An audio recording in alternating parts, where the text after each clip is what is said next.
നഷ്ടപ്പെട്ടു പോകാനുള്ള കാരണം പറഞ്ഞത് മ്യൂസിക് കേൾക്കലാണ് എന്ന്.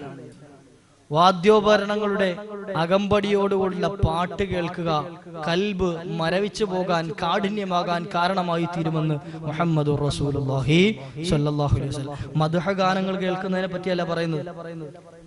നബി സല്ലല്ലാഹു അലൈഹി വസല്ലം തങ്ങളെ പറ്റിയും അള്ളാഹിനെ പറ്റിയൊക്കെ വർണ്ണിക്കുന്ന പാട്ടുകൾ കേൾക്കുന്നതിനെ സംബന്ധിച്ചല്ല പറയുന്നത്. ആ പാട്ടുകളാണെങ്കിൽ പോലും അതിനിടയിൽ മ്യൂസിക് കുത്തിക്കയറ്റിയാൽ അതും ഹറാമാണ്. വാദ്യോപകരണങ്ങളുടെ അകമ്പടിയോട് കൂടിയിട്ട് അവതരിപ്പിക്കപ്പെടുന്ന ഏതു പാട്ടുകളുണ്ടോ ആ പാട്ടുകളൊക്കെ ഖസാവത്തുൽ ഖൽബ്, കാഠിന്യം, ഹൃദയം കാഠിന്യമാക്കാൻ കാരണമായി തീരും. അത് കാരണം അവന്റെ ഈമാൻ നഷ്ടപ്പെട്ടു പോകുമെന്ന് ഹബീബുനാ റസൂലുള്ളാഹി സ്വല്ലല്ലാഹു അലൈഹി വസല്ലം. ഞാൻ തുടക്കത്തിൽ പറഞ്ഞില്ലേ, ഇന്ന് ഹറാമും ഹലാലും ഒന്നും ഒരു വിഷയമല്ലാത്ത കാലഘട്ടത്തിലാണുള്ളത്. കല്യാണപ്പന്തലിലേക്ക് മാരൻ കയറി വരുമ്പോ ഈ ഹറാമില്ലാതെ കൊണ്ടുവരാൻ ഇന്നത്തെ തലമുറയ്ക്ക് കഴിയില്ല. അതുണ്ടെങ്കിൽ ഒരു മജയുള്ളൂ എന്നാ പറയാം. കഴിഞ്ഞ മുമ്പ് ഏതൊരു നിക്കാഹിന് പോയ സമയത്ത് നിക്കാഹിന് ഉസ്താദുമാരും കാരണവന്മാരും എല്ലാവരും കാത്തിരിക്കുക. ചെന്നിട്ട് കുറെ നേരമായി, അരമണിക്കൂറോ 3/4 മണിക്കൂറിനടുത്തോ എന്തോ അവിടെ ഇരിക്കാൻ തുടങ്ങിയിട്ട്. ചില കല്യാണ പന്തലുകളിൽ നിന്ന് എഴുന്നേറ്റ് പോകാൻ തോന്നാറുണ്ട്. അല്ലാഹു സുബ്ഹാനഹു വ തആല മനസ്സിലാക്കാനുള്ള ഭാഗ്യം നൽകുമാറാകട്ടെ. പിന്നെ ആ സ്നേഹബന്ധം മുറിച്ചു കളയണ്ട എന്നൊരു, ചിലപ്പോൾ വിളിച്ച ആള് സാധുവായിരിക്കും, അവിടെ നടക്കുന്ന കോപ്രായത്തരങ്ങൾ കാണിക്കുന്ന വേറെ ആരെങ്കിലുമൊക്കെ ആയിരിക്കും. പക്ഷെ അത് എതിർക്കാൻ പലപ്പോഴും നമ്മൾ മൗനം പാലിക്കുകയാണ്. അത് എതിർക്കാൻ നിൽക്കലില്ല. ഞാൻ ഈ വന്നതിന് ശേഷം പങ്കെടുത്ത നിക്കാഹിന്റെ കൂട്ടത്തിൽ എനിക്ക് ഏറ്റവും ഇഷ്ടപ്പെട്ട ഒരു നിക്കാഹ് ഉണ്ടായിട്ടുണ്ട്. എവിടാന്ന് സ്ഥലം പറയണില്ല. പാട്ടിട്ട് തുടങ്ങിയപ്പോഴത്തേക്കും ഒരു കാക്ക എഴുന്നേറ്റ് നിന്നിട്ട് മൈക്കി പറഞ്ഞു നിർത്തടാന്ന് പറഞ്ഞു. എനിക്കത് കേട്ടപ്പോ ഭയങ്കര സന്തോഷമായി. നിർത്തിയോടാ. അദ്ദേഹം എഴുന്നേറ്റ് ആർജവത്തോടു കൂടി പാട്ട് നിർത്തടാന്ന് അങ്ങോട്ട് പറഞ്ഞു. ആ ഒരു പറച്ചിലോട് കൂടിയിട്ട് പാട്ടും നിന്നു, എല്ലാം നിന്നു. മാന്യമായിട്ട് ആ പയ്യൻ വേദിയിലേക്ക് കടന്നു വന്നു, നിക്കാഹ് കടന്നു, കഴിഞ്ഞു പോയി. അൽഹംദുലില്ലാഹ്. ഒരാളെങ്കിലും എതിർക്കാനുണ്ടെങ്കിൽ, കാരണം എന്തേ, ഇത് അവരോടുള്ള വൈരാഗ്യം. ഇപ്പൊ ചിലപ്പോ തോന്നുന്നത് ഇത് പുതിയാപ്പിളയോടുള്ള വൈരാഗ്യമാണ് എന്ന്. എങ്ങനെയാണ് അവരോടുള്ള വൈരാഗ്യമാകുക? ഹറാമിനാൽ തുടക്കം കുറിക്കുന്ന സംഗതികളിൽ അള്ളാഹുവിന്റെ ബറക്കത്ത് ഉണ്ടാകൂല എന്ന് മുത്തുനബി തങ്ങൾ പഠിപ്പിച്ചു തരുമ്പോ, ഇതുപോലെ വാദ്യോപകരണങ്ങൾ അകമ്പടിയോട് കൂടിയിട്ടുള്ള ഈ മ്യൂസിക്കുമായി തുടക്കം കുറിക്കുന്ന കല്യാണ വേദിയിലേക്ക് ഇനി മുൻകാലങ്ങളിലും ഒക്കെ കല്യാണം നടന്നിട്ടില്ലേ? മുൻകാലങ്ങളിൽ നിക്കാഹ് നടന്നിട്ടില്ലേ? ദഫ് മുട്ടിന്റെ അകമ്പടിയോട് കൂടിയിട്ട് മഹാന്മാരെ ആനയിച്ച നിക്കാഹുകൾ നടന്നിട്ടുണ്ട്. നബി സല്ലല്ലാഹു അലൈഹി വസല്ലം തങ്ങളെ മദീനയിലേക്ക് ആനയിച്ചത് ദഫ് മുട്ടിയിട്ടാണ്, ചെണ്ട കൊട്ടിയിട്ടല്ല, അല്ലെങ്കിൽ വലിയ പാട്ടും കൂത്തും ഉണ്ടാക്കിയിട്ടല്ല. മറിച്ചോ ഇത്തരത്തിൽ ഹറാമുമായി തുടക്കം കുറിക്കുന്ന ഡാൻസ് കളിക്കാൻ ഇപ്പൊ പ്രത്യേക ടീമുണ്ട്. ആ ഡാൻസ് കളിച്ചിട്ടുണ്ടെങ്കിൽ നിക്കാഹ് ശരിയാകൂല എന്നാ വിചാരിച്ചിരിക്കുക.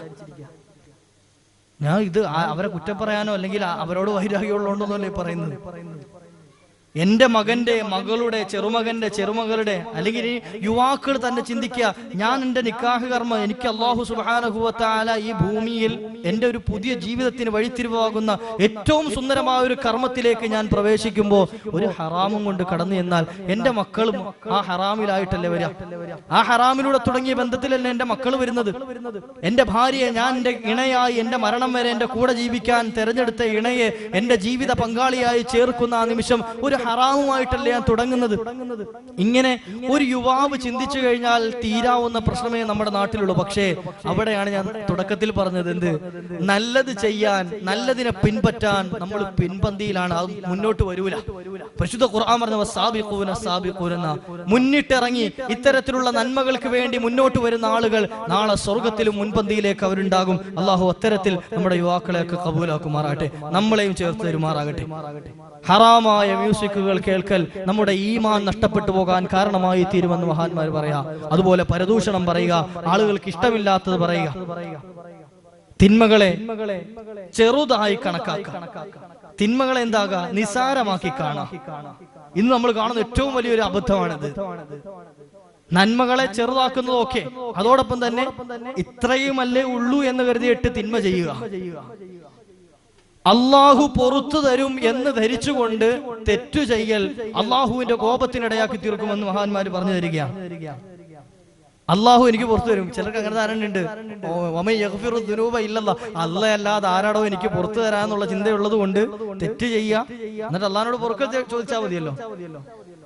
മഹാന്മാര് പറയാം, അങ്ങനെ ചിന്തിച്ചുകൊണ്ട് ഒരാൾ എന്ത് ചെയ്തു? തെറ്റ് ചെയ്തു. എപ്പോഴും ചിന്ത എന്താ? അള്ളാ പുറത്തു വരും, ഞാനിങ്ങനെ തെറ്റ് ചെയ്യാ, അള്ളാഹ്ക്ക് ഇപ്പൊ അതാണല്ലോ പണി. അങ്ങനെ ചെയ്യുന്നവന്റെ ഈമാൻ നഷ്ടപ്പെട്ടു പോകുമെന്ന് ഹബീബുനാ റസൂലുള്ളാഹി സ്വല്ലല്ലാഹു അലൈഹി വസല്ലം.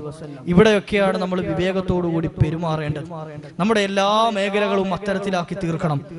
അല്ലാഹു സുബ്ഹാനഹു വ തആല നമ്മുടെ ഇബാദത്തുകൾ നന്നാക്കി തരുമാറാകട്ടെ, നമ്മുടെ ഇടപാടുകൾ നന്നാക്കി തരുമാറാകട്ടെ, നമ്മുടെ കച്ചവടങ്ങൾ, കുടുംബ ജീവിതങ്ങൾ, അതുപോലെ തന്നെ നമ്മൾ ചെയ്യുന്ന ഇടപെടുന്ന സകല മേഖലകളും അല്ലാഹു ഖൈറിലാക്കി തരുമാറാകട്ടെ. ഈമാൻ നഷ്ടപ്പെട്ടു പോകുന്ന മറ്റൊരു കാര്യം എണ്ണിയത് സമയം പാഴാക്കി കളയലാണ്.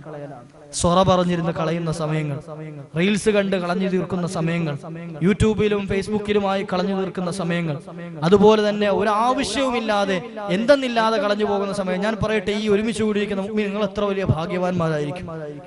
നിങ്ങളെപ്പോലെ ഈ പരിസരങ്ങളിൽ എത്രയോ ആളുകൾ ഇത് കാതിലേക്ക് കേട്ടിട്ടും ഇങ്ങനൊരു പരിപാടി നടക്കുന്നുണ്ട് എന്നറിഞ്ഞിട്ടും ഇപ്പൊ നിലവിൽ പ്രത്യേകിച്ച് ഒരു പണിയില്ലായിരുന്നിട്ട് പോലും ഇവിടെ ഒന്നും വന്നിരിക്കാൻ അവസരം കിട്ടാത്ത ആളുകൾ. അവരെ സംബന്ധിച്ചിടത്തോളം പ്രത്യേകിച്ച് പണിയൊന്നും ഉണ്ടാവൂല, വെറുതെ കളയുണ്ടാവും. എന്നാലോ ഇവിടെ വന്നിരുന്ന് ഉറങ്ങുകയാണെങ്കിൽ പോലും മജ്ലിസുൽ ഇൽമിലാണ് എന്നതിന്റെ കൂലി അയാൾക്ക് എഴുതപ്പെടുന്നതാണ്. ആ മജ്ലിസ് മുഴുവൻ കേട്ടതിന്റെ കൂലി അദ്ദേഹത്തിന്റെ അക്കൗണ്ടിലേക്ക് എഴുതപ്പെടും, വെറുതെ ഇരുന്നാൽ പോലും. സമയം വെറുതെ പാഴാക്കൽ അവസാനം നഷ്ടപ്പെട്ടു പോകാൻ കാരണമായി തീരും. എന്തിനേറെ പറയണം, ചെറിയൊരു നോട്ടം പോലും നമുക്ക് നാളെ ആഖിറം നഷ്ടപ്പെട്ടു പോകാൻ കാരണമായി തീരും. മഹാനായ ഹസൻ ബസരി റളിയല്ലാഹു അൻഹുവിന്റെ ചരിത്രം കാണാം.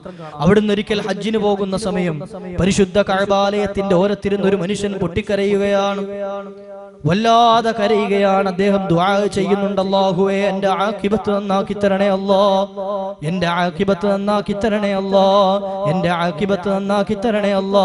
വേറൊരു ദുആയും അദ്ദേഹത്തിൽ നിന്ന് വരുന്നില്ല. ഹസനുൽ ബസരി തങ്ങൾ അദ്ദേഹത്തോട് ചോദിച്ചു, എന്താണ് നിങ്ങൾ ഇത് മാത്രം ദുആ ചെയ്യാനുള്ള കാരണം? ദുനിയാവിൽ എത്രയോ കാര്യങ്ങൾ നിങ്ങൾക്ക് ചോദിക്കാനുണ്ട്, ആഖിറത്തിലേക്കുള്ള എത്രയോ കാര്യങ്ങൾ നിങ്ങൾക്ക് ചോദിക്കാനുണ്ട്, ഇതൊന്നും ചോദിക്കാതെ ആഖിബത്തിനെ പറ്റി മാത്രം ചോദിക്കുന്നത് എന്തേ കാരണം? ആ മനുഷ്യൻ മറുപടി പറഞ്ഞു, എനിക്ക് 2 ജ്യേഷ്ഠന്മാരുണ്ടായിരുന്നു, 2 സഹോദരങ്ങൾ ഉണ്ടായിരുന്നു. 40 കൊല്ലക്കാലം അള്ളാന്റെ പള്ളിയിൽ മുഅദ്ദിനായി സേവനമനുഷ്ഠിക്കാൻ ഭാഗ്യം ലഭിച്ച 2 ജ്യേഷ്ഠന്മാരുടെ അനുജനാണ് ഞാൻ. അതാണോ കുഴപ്പം? അല്ല. ഈ 2 ജ്യേഷ്ഠന്മാരും, ആദ്യത്തെ മൂത്ത ജ്യേഷ്ഠൻ 40 കൊല്ലം ഒരു പള്ളിയിൽ മുഅദ്ദിനായ അല്ലാഹുവിന്റെ വിളിയാളം പരിശുദ്ധമായ നിസ്കാരത്തിലേക്ക് ജനങ്ങളെ ക്ഷണിക്കുന്ന ജോലിയുമായി 12 കൊല്ലം ഒരാള് അല്ലാഹുവിന് വേണ്ടിയിട്ട് ബാങ്ക് കൊടുത്തു കഴിഞ്ഞാൽ അവൻ സ്വർഗാവകാശിയായിരിക്കുമെന്ന് മുഹമ്മദുർ റസൂലുള്ളാഹി. അങ്ങനെയുള്ള ഹബീബായ നബി തങ്ങളുടെ ഹദീസുകൾ പഠിച്ചു മനസ്സിലാക്കിയ വ്യക്തി 40 കൊല്ലക്കാലം അള്ളാന്റെ പള്ളിയിൽ ബാങ്ക് കൊടുക്കാൻ അവസരം കിട്ടി. പക്ഷേ അയാൾ മരണപ്പെടുന്ന സമയം, എന്റെ ആ ജ്യേഷ്ഠൻ മരിക്കുന്ന സമയത്ത് ഈമാനില്ലാതെ ചത്തുപോകേണ്ടി വന്നു. ഖുർആൻ നിഷേധിയായി ലോകത്ത് നിന്ന് യാത്ര പറയേണ്ടി വന്നു. നഊദു ബില്ലാഹ്. അതേ വഴിയിൽ തന്നെ എന്റെ 2ാമത്തെ ജ്യേഷ്ഠനും 40 കൊല്ലക്കാലം പരിശുദ്ധമായ പള്ളിയിൽ ബാങ്ക് കൊടുത്തു. പക്ഷേ അയാളും മരിക്കുന്ന സമയം ഖുർആൻ നിഷേധിച്ചു, അള്ളാനെ ഒഴിവാക്കി ശിർക്ക് ചെയ്യുന്നവരായി ലോകത്ത് നിന്ന് യാത്ര പറഞ്ഞു, ഈമാനില്ലാതെ ചത്തുപോയി. ഞാനും ഇപ്പൊ മുഅദ്ദിനാണ്, ഞാനും ഇപ്പൊ ബാങ്ക് കൊടുക്കുന്നുണ്ട്. എന്നാൽ എനിക്ക് പേടിയാണ്, ഞാൻ മരിക്കുന്ന സമയം എന്റെ ആഖിബത്തും മോശമായി പോകുമോ എന്ന് പേടിച്ചിട്ടാണ് ഞാൻ റബ്ബിനോട് ദുആ ഇറക്കുന്നത് എന്ന്. കഅബാലയത്തിന്റെ ഓരത്ത് നിന്ന് ആ മനുഷ്യൻ ദുആ ഇറക്കുക. അയാളോട് ചോദിച്ചു, എന്തേ ഇവരുടെ ഈമാൻ നഷ്ടപ്പെട്ടു പോകാനുള്ള കാരണം എന്താ? 40 കൊല്ലം ഒരു പള്ളിയിൽ നിന്ന് ബാങ്ക് കൊടുക്കുക എന്ന് പറഞ്ഞാൽ നിങ്ങൾ ആലോചിച്ച് നോക്കിയേ, ഒരു പള്ളിയിലെ മുഅദ്ദിൻ ബാങ്ക് കൊടുത്തിട്ട് ഇറങ്ങി പോവോ? പള്ളിയിലെ ബാങ്ക് കൊടുക്കുന്ന മുല്ലാക്ക മൂപ്പര് ബാങ്ക് കൊടുത്തിട്ട് ഇറങ്ങി പോവോ? ഇല്ലല്ലോ. ബാങ്ക് കൊടുത്തു കഴിഞ്ഞാൽ എന്ത് ചെയ്യാ? നിസ്കാരം നടക്കുന്നത് വരെ അദ്ദേഹം അവിടെ ഇരിക്കും. ആ മനുഷ്യൻ മറുപടി പറഞ്ഞത്, വലിയ തെറ്റൊന്നുമില്ല, അവരുടെ ജീവിതത്തിൽ വലിയ തെറ്റുകളോ ഹറാമുകളോ ഒന്നുമില്ല. എന്നാൽ ജീവിതത്തിൽ അവർ ചെറിയൊരു തെറ്റ് ചെയ്തു. എന്തായിരുന്നു?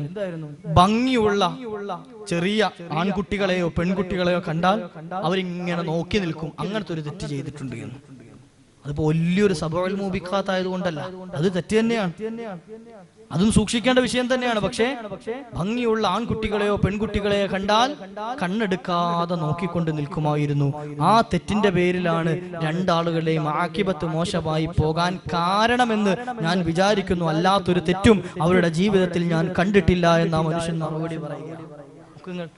നമ്മളൊക്കെ എത്രയോ നിസാരമായി കാണുന്ന വിഷയാന്നറിയോ? മഹാനായ അബൂ ഹനീഫ റളിയല്ലാഹു അൻഹു, അവിടുത്തെ ചരിത്രത്തിൽ കാണാം, അബൂ ഹനീഫ റളിയല്ലാഹു അൻഹുവിന്റെ സദസ്സിലേക്ക്, അവിടുത്തെ മജ്ലിസിലേക്ക്, ദറസിലേക്ക് ഒരു ചെറിയ പയ്യനെ കൊണ്ടുവന്നു. ഒരു മുത്തഅല്ലിമിനെ പഠിക്കാൻ കൊണ്ടുവരിക. തടി മീശയൊന്നും ഇല്ലാത്തൊരു പയ്യനെ കൊണ്ടുവന്നു, മുത്തഅല്ലിമിനെ, കുട്ടിയെ കൊണ്ടുവന്നു. അദ്ദേഹം വന്നപ്പോ മഹാനായ അബൂ ഹനീഫ ഇമാം ആ കുട്ടിയോട് പറഞ്ഞത്, മോനെ നീ തൂണിന്റെ പിന്നിലിരിക്കണം, എന്റെ മുമ്പിൽ ഡയറക്റ്റ് വന്നിരിക്കരുത് എന്ന്. എന്റെ നോട്ടം എത്തുന്ന ഭാഗത്തേക്ക് വന്നിരിക്കരുത്. മോൻ എന്ത് ചെയ്തോ? മജ്ലിസിരുന്നു, പക്ഷേ തൂണിന്റെ പിന്നിലായിട്ടിരിക്കണം. അങ്ങനെ കാലങ്ങൾ കുറെ കഴിഞ്ഞപ്പോ കുറെ വർഷങ്ങൾ ഇങ്ങനെ കഴിഞ്ഞു. ഇദ്ദേഹം അബൂ ഹനീഫ ഇമാം കുട്ടിയുടെ മുഖം കണ്ടിട്ടില്ല. തന്റെ മുമ്പിൽ ഇരുന്ന് ഇൽമു പഠിക്കുന്ന മുത്തഅല്ലിമിന്റെ മുഖം കണ്ടിട്ടില്ല. എന്തേ കാരണം? താടിയും മീശയൊന്നും ഇല്ലാത്ത അമ്രതായ കുട്ടിയാണ് തന്റെ മുമ്പിൽ ഇരിക്കുന്നത്. നോക്കൽ ഹറാമായതുകൊണ്ട് ജീവിതത്തിൽ നോക്കിയിട്ടില്ല. കുറെ കാലത്തിന് ശേഷം അദ്ദേഹത്തിന് കുറച്ച് ചീപ്പുകൾ ഹദിയയായി കിട്ടി. ആർക്ക്? ഉസ്താദിന്. കുറച്ച് ചീപ്പ് കൊണ്ടുവന്ന് കൊടുത്തു ആരോ. അങ്ങനെ താടി മീശയുള്ള ആളുകൾക്കൊക്കെ എന്ത് ചെയ്തു? ഉസ്താദ് വീതിച്ചു കൊടുത്തു. ഈ കുട്ടിക്ക് മാത്രം കിട്ടിയില്ല. ഉസ്താദിനോട് മറ്റൊരു മുത്തഅല്ലിം ചോദിച്ചു, ഉസ്താദെ ഇന്ന വ്യക്തിക്ക് കിട്ടിയിട്ടില്ലല്ലോ. അപ്പോ ഉസ്താദിന്റെ മറുപടി, അവനെന്തിനാണ് താടി മീശയില്ലാത്താക്ക് എന്തിനാണ് ചീപ്പിന്റെ ആവശ്യം?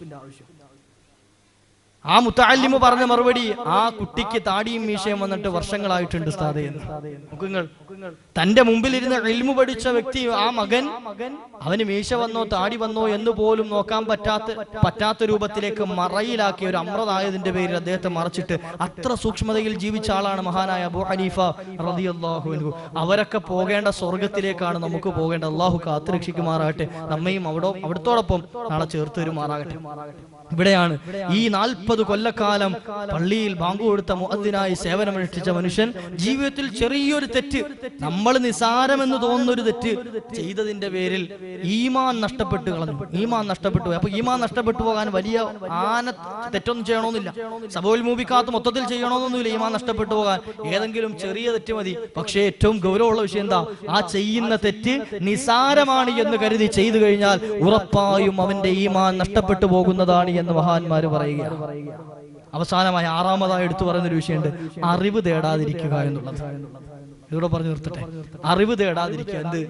നമ്മുടെ മജ്ലിസുകൾ ഇന്ന് നമ്മുടെ പള്ളികളിലായിക്കൊള്ളട്ടെ, അതുപോലെ നമ്മുടെ ചുറ്റുഭാഗത്തായിക്കൊള്ളട്ടെ, അറിവ് പഠിക്കാൻ എമ്പാടും അവസരങ്ങളുണ്ട്.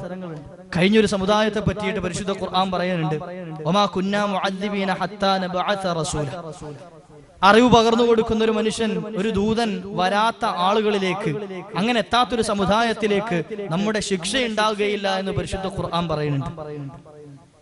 അറിവ് പകർന്നു കൊടുക്കാൻ ഒരാൾ വരാതിരിക്കുക, അതിനുള്ള സാഹചര്യങ്ങൾ കിട്ടാത്തൊരു സമുദായത്തിലേക്ക് ശിക്ഷ ഉണ്ടാകുകയില്ല എന്ന് ഈ ആയത്ത് വിശദീകരിച്ചുകൊണ്ട് മുഫസ്സിരീങ്ങൾ പറയുക, ഈ കാലഘട്ടത്തിലുള്ള ഓരോ വ്യക്തികൾക്കും അദാബിന് അർഹമായി തീരും അറിവ് നുകർന്നിട്ടില്ല എങ്കിൽ. അറിവ് പഠിച്ചിട്ടില്ല എങ്കിൽ അവൻ നാളെ അള്ളാഹുവിന്റെ ശിക്ഷയ്ക്ക് കാരണമായി തീരുമെന്ന് ഈ ആയത്ത് മാത്രം വിശദീകരിച്ചുകൊണ്ട് മുഫസ്സിരീങ്ങൾ പറയുകയാണ്. കാരണം എന്തേ?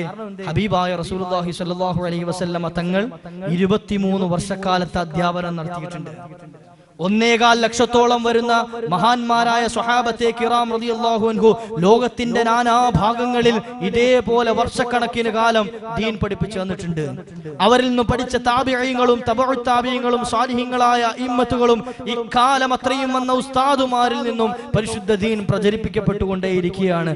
ഇൽമിന്റെ വഴികൾ എമ്പാടും തുറന്നുകൊണ്ടിരിക്കുകയാണ്. ദീനിന്റെ മാർഗങ്ങൾ ഒരുപാട് തുറന്നുകൊണ്ടിരിക്കുകയാണ്. പക്ഷേ ഇവിടൊക്കെ ഇങ്ങനെ ഉണ്ടായിട്ടും നമ്മുടെ തിരക്കുകൾ കാരണം, നമ്മുടെ അശ്രദ്ധ കാരണം ഇൽമു കേൾക്കാനോ പഠിക്കാനോ മനസ്സിലാക്കാനോ നമുക്ക് സമയമില്ല.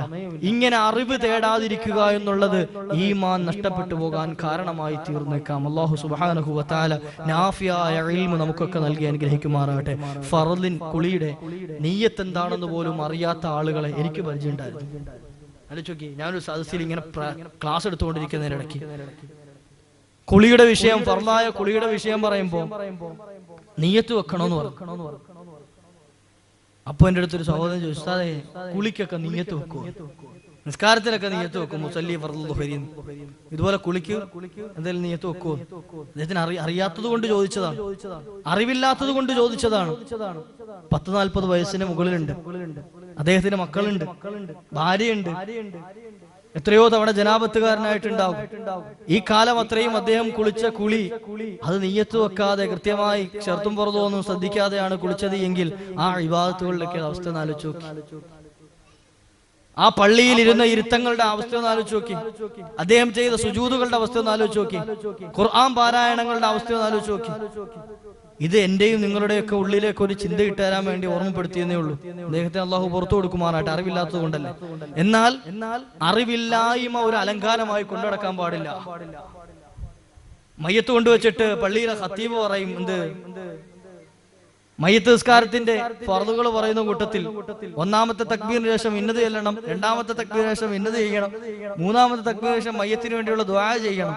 അതിങ്ങനെ പറഞ്ഞു കൊടുക്കും. അല്ലാഹുമ്മ ഗ്ഫിർ ലഹു വർഹംഹു വഅഫു അൻഹു തുടങ്ങിയ ദുആ മുഴുവൻ അറിയുന്നവർ മുഴുവൻ ചെല്ലണം. അറിയാത്തവരുണ്ടെങ്കിൽ അല്ലാഹുമ്മ ഗ്ഫിർ ലഹു വർഹംഹു എന്ന് ആവർത്തിച്ച് ചെല്ലണം.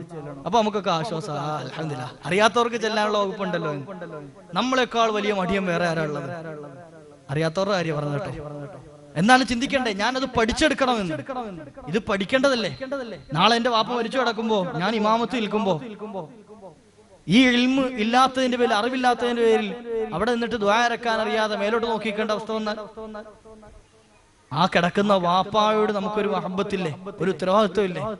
വാപ്പാനും കുറ്റം പറയണം, കൃത്യമായിട്ട് മദ്രസ വിടാത്തതിന്റെ പേരില. കൃത്യമായി മദ്രസയിൽ വിടേണ്ട സമയത്ത് വിടാത്തതിന്റെ പേരിലാണ്. നമ്മുടെ മക്കൾക്ക് അങ്ങനെ ഒരു ഗതി ഉണ്ടാകാതിരിക്കണമെങ്കിൽ അവരെ കൃത്യമായി ഇൽമു പഠിപ്പിക്കുകയും നാളെ ഞാൻ മരിച്ചു കിടക്കുമ്പോൾ എനിക്ക് വേണ്ടി ദുആ ഇറക്കാൻ, മയ്യത്ത് നിസ്കരിക്കാൻ, മോനെ ഇമാമത്ത് നിർത്താൻ ഒരു പ്രാപ്തി ഉണ്ടാക്കിയെടുക്കണം. കുറഞ്ഞ പക്ഷെ അതെങ്കിലും ചെയ്യണ്ടേ? അറിവുള്ളവർ ഇമാമത്ത് നിൽക്കണം. ആരെങ്കിലും ഒക്കെ കയറി വാപ്പ മരിച്ചു കിടക്കുന്നു എന്ന് എഴുതിയിട്ട് മകന് നിൽക്കാം എന്നല്ല, മറിച്ച് മകൻ അറിവുള്ളവനാണ്, യോഗ്യത ഉണ്ടെങ്കിൽ മകന് നിൽക്കാം, ഇല്ലെങ്കിൽ അറിവുള്ളവരെ പിടിച്ച് ഇമാമത്ത് നിർത്താം. അതാണ് വേണ്ടത്. സാന്ദർഭികമായി ഓർമ്മപ്പെടുത്തിയെന്നേ ഉള്ളൂ. ചില ആളുകളുണ്ട് മയ്യത്ത് നിസ്കാരത്തിന്റെ ഫർദോ ഷർത്തോ ഒന്നും അറിയില്ല, എന്നാലും വന്ന് എന്ത് ചെയ്യും? വെറുതെ കയറിയിട്ട് കൈ കെട്ടും. അതിന്റെ ഇടയിൽ ചെല്ലാനുള്ള ദിക്റെങ്കിലും ചൊല്ലി വെക്ക്. അതുമില്ല. 5 തക്ബീർ ചൊല്ലി മയ്യത്ത് നിസ്കരിച്ച നിസ്കാരത്തിൽ ഞാൻ പങ്കെടുത്തിട്ടുണ്ട്. എന്തേ കാരണം? എത്ര തക്ബീർ ചൊല്ലണമെന്ന് കാക്കാക്ക് അറിയില്ല. ഇത്തരത്തിൽ നമ്മളെ കൊണ്ടുവച്ചിട്ട് നമ്മുടെ മകനാണ് അത് ചൊല്ലുന്നെങ്കിൽ അവിടെ മകനല്ല നാണക്കേട്, മറിച്ച് ഈ മരിച്ചു കിടക്കുന്ന മയ്യത്താകുന്ന എനിക്കോ നിങ്ങൾക്കോ ആണ്. അവനെ കൃത്യമായി അതുപോലും പഠിപ്പിക്കാൻ തയ്യാറായിട്ടില്ല എന്നതാണല്ലേ എന്റെ യാഥാർത്ഥ്യം. അതുകൊണ്ട് തന്നെ ഇൽമ് തേടുക എന്നുള്ളത് നമ്മളും നിർബന്ധമാക്കണം, നമ്മുടെ മക്കളെയും പഠിപ്പിക്കണം. അതിനൊക്കെ ഒരുപാട് വഴികൾ നമ്മുടെ നാടുകളിലുണ്ട്. അള്ളാഹു നിലനിർത്തി തരുമാറാകട്ടെ. നാളെ ഖിയാമത്ത് നാളിന്റെ ഏറ്റവും വലിയ അടയാളം പറയുന്നത്, ഖിയാമത്ത് നാളിന്റെ അടയാളങ്ങളിൽ തുടക്കം കുറിക്കപ്പെടുന്നത് ഇൽമിനെ ഉയർത്തപ്പെടുമെന്ന. പരിശുദ്ധ ദീൻ ഇങ്ങനെ ഉയർത്തപ്പെടും. ഇൽമിന്റെ മജ്ലിസുകൾ ഇല്ലാതെയാക്കപ്പെടും. ദീൻ പഠിക്കാൻ ആളുകൾക്ക് സമയമില്ലാത്തത് കൊണ്ട് ദീനിന്റെ മജ്ലിസുകൾ നിൽക്കും, ഇൽമ് ചർച്ച ചെയ്യുന്ന നിൽക്കും. അവസാനം ഇൽമു തന്നെ ഇല്ലാതെയാകുന്ന അജ്ഞരായ ഒരു സമുദായം ഈ ലോകത്തുണ്ടാകും, വിവരം കെട്ട ഒരു വിഭാഗം. എന്നിട്ടോ ആ വിവരം കെട്ട ആളുകളോട് വന്ന് ഫത്വ ചോദിക്കുന്ന ഒരു സംഭവം ഉണ്ടാകും. പള്ളിയിൽ നിൽക്കുന്ന ഒല്ലാക്കും വിവരം ഉണ്ടാവൂല, അതിന്റെ പിന്നിൽ നിൽക്കുന്ന ആളുകൾക്കും വിവരം ഉണ്ടാവൂല. പുറകെ നിൽക്കുന്ന ആളുകൾ വന്ന് ഉസ്താദിനോട് എന്ത് ചെയ്യും? ഫത്വ ചോദിക്കും. ഇയാൾ തൊള്ളേ തോന്നിയത് ഫത്വ പറഞ്ഞു കൊടുക്കും. അത്തരത്തിലുള്ള ഒരു കാലഘട്ടം ലോകത്ത് വരാനുണ്ട് എന്ന് ഹബീബുനാ റസൂലുള്ളാഹി സ്വല്ലല്ലാഹു അലൈഹി വസല്ലം. അതുകൊണ്ട് തന്നെ ഇൽമിനെ നമ്മൾ സ്നേഹിക്കുകയും ഇൽമിന് വേണ്ടി സമയം കണ്ടെത്തുകയും ചെയ്യണം. അല്ലാത്ത പക്ഷം നമ്മുടെ ജീവിതം അവസാനിക്കുന്ന സമയം ഈമാനില്ലാതെ ഇത്രകാലം നമ്മൾ പേര് മുജീബ് എന്ന പേരും വെച്ചുകൊണ്ട്, അല്ലെങ്കിൽ അബ്ദുറഹ്മാൻ എന്ന പേരും വെച്ചുകൊണ്ട്, അബ്ദുറഹീം എന്ന പേരും വെച്ചുകൊണ്ട്, അബ്ദുള്ള എന്ന പേര് വെച്ചുകൊണ്ടൊക്കെ ഒരു മുസ്ലിം ലേബിളിലാണ് ജീവിച്ചത് എങ്കിൽ നാളെ റബ്ബിന്റെ കോടതിയിൽ കൊണ്ടു നിർത്തുമ്പോൾ ഈ പേരൊന്നും നമുക്ക് ഉപകരിക്കൂല. മുസ്ലിം പേരുണ്ടായിരുന്നു എന്ന് കരുതിയിട്ട് നാളെ യജമാനനായ റബ്ബിന്റെ മുമ്പിൽ നമ്മൾക്ക് ഉപകാരം കിട്ടൂല. അതുകൊണ്ട് തന്നെ നമ്മുടെ ജീവിതം നന്നാക്കാനും നമ്മുടെ ആഖിറം നന്നാക്കാനും അവസാനം രക്ഷപ്പെടാനും ഒക്കെ നമ്മൾ മാർഗങ്ങൾ കണ്ടെത്തണം. അള്ളാഹു ഈ പറഞ്ഞതൊക്കെ നാഫിയായ ഇൽമായി അള്ളാഹു സ്വീകരിക്കുമാറാകട്ടെ. പ്രിയപ്പെട്ട സഹോദരിമാർ, ഉമ്മമാർ, അവർക്ക് വേണ്ടി പ്രത്യേകിച്ച് ചരിത്രമൊന്നും പറയാൻ സമയം വൈകിയതുകൊണ്ട് ഞാൻ നിർത്തുകയാണ്. എന്നിരുന്നാലും ഈ കേട്ടതൊക്കെ നമ്മുടെ കുടുംബത്തിലും ഏറ്റവും കൂടുതൽ അത് പ്രാവർത്തികമാക്കാൻ പറ്റുന്നത് പ്രത്യേകിച്ച് സ്ത്രീകൾ കൂടിയാണ്. നമ്മുടെ മക്കളെയും അതുപോലെ തന്നെ ഭർത്താവിനെയൊക്കെ നന്നാക്കിയെടുക്കാനുള്ള കഴിവും അതിനുള്ള പ്രാപ്തിയും ഒക്കെ അള്ളാഹു നൽകിയത് സ്ത്രീകൾക്കാണ്. ഒരാൾ പെണ്ണ് കിട്ടിക്കഴിഞ്ഞാൽ 3/2 ഭാഗവും അയാൾ നന്നായിട്ടുണ്ട് എന്ന് പരിശുദ്ധ ഹബീബായ നബി തങ്ങൾ പറയാം. അപ്പൊ ഒരു സ്ത്രീയെ സംബന്ധിച്ചിടത്തോളം ഭർത്താവിനെ നന്നാക്കാനും മക്കളെ നന്നാക്കാനും ഒക്കെ പര്യാപ്തമായ രൂപത്തിലാണ് അവരെ പടയ്ക്കപ്പെട്ടിട്ടുള്ളത്. അത്തരത്തിൽ നമ്മുടെ കുടുംബത്തെയൊക്കെ നന്നാക്കണം.